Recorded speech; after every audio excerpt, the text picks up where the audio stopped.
নমস্কার বন্ধুরা, সীমা ব্লগে চলে আসলাম। আপনারা সবাই কেমন আছেন? এই যে দুপুরবেলা নিচে ভাত দিতে গেছি বরের।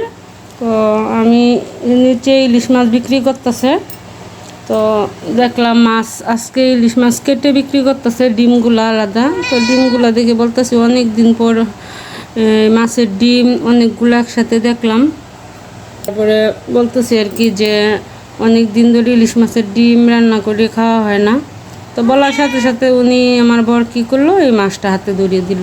তোমাকে তো আর এত 2200 টাকা কেজি ইলিশ মাছের ডিম, বলতেছে তোমার তো আর ইলিশ মাছের ডিম এত কিনে দিতে পারি নাই, তো যাও একটা মাছ কিনে দিলাম, মাছের ভিতরে যে ডিমটা হবে এটা তুমি একলা রান্না করে খেয়ে ফেলো। তো আমি কী করলাম, মাছটা আনতে চাই নাই, অনেক দাম এখন মাছের। তো জোর করি বর কিনলো, দিল হাতে, নিয়ে আসলাম। তো মাছটা আমি এখন কাটবো। তো এই যে চামিচ দিয়ে আমি ইলিশ মাছের আঁশ ফেলাবো, তাহলে গড় আর ভরে না। এইভাবে ফেলায় নিলে সুন্দর মতো এক জায়গায় পড়ে। তো আমি মাছটা এখন কেটে নিই। মাছটা রান্না করে নিয়ে আসলাম। বিড়ালের জন্য মাছটা কোনো জায়গায় রাখতে পারতেছি না, আমার পাগল বানায় পারতেছে। এই যে পুষি, বিড়ালটা বাইরে বের করে এখন মাছ কাটবো। আর এই যে এইভাবে আঁশ ফেলাবো, তাহলে গড় আর ভরে না, আর সহজেই উঠে যায়। যে কোনো মাছই যদি চামিচ দেওয়া আঁশ ফেলানো যায় তাহলে ঘরটা ভরে না, উঠে যায়। তো আমি এক হাতে পারতেছি না, আরেক হাতে ধরে নিতে হবে। তো মাছের আঁশটা ফেলে নিই, তারপর আসছি রান্নায়।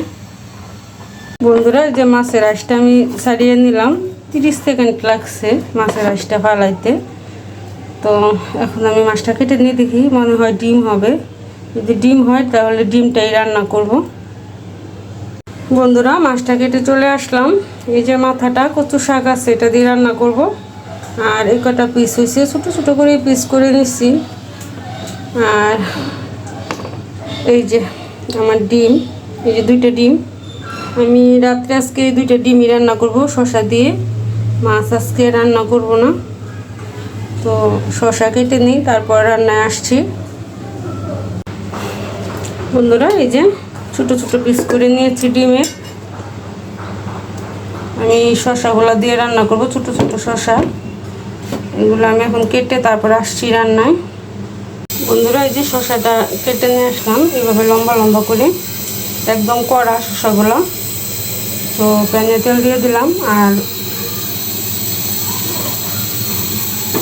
মাছের ডিমটা ভেজে নেব আগে। হলুদ আর লবণ,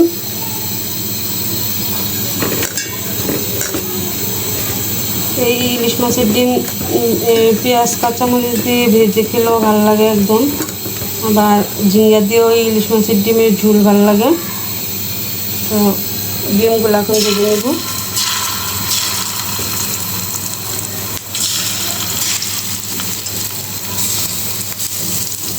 বন্ধুরা, ইলিশ মাছের ডিমটা ভাজা হয়ে গেছে। তো এইভাবে ভাজা করে খেলেও ভালো লাগে, ভাত দিয়ে। মাছের তেল দিয়ে 1 প্লেট ভাত খাওয়া যায়, কিন্তু আজকে আমি শসা দিয়ে রান্না করব। তো কড়াইতে তেল দিয়ে দিলাম।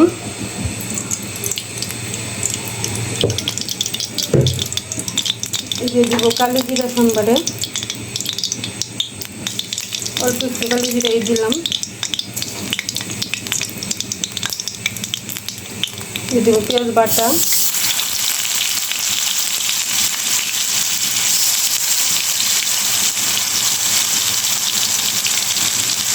মরিচের গুঁড়া, হলুদের গুঁড়া, আর অল্প একটু দিব জিরার গুঁড়া,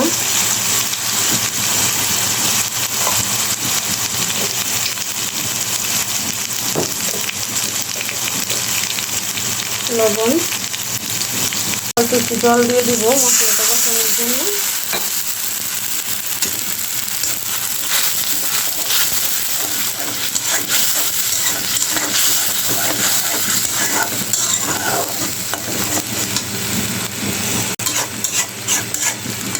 এখন ওই শসাগুলি দিয়ে দিব।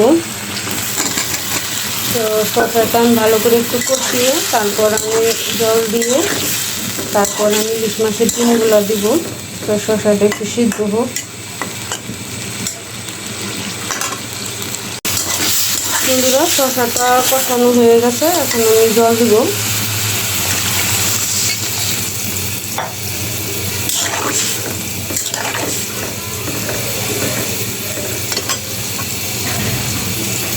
এই যে ডিমগুলো ভেজে নিলাম, এখন দিয়ে দিব।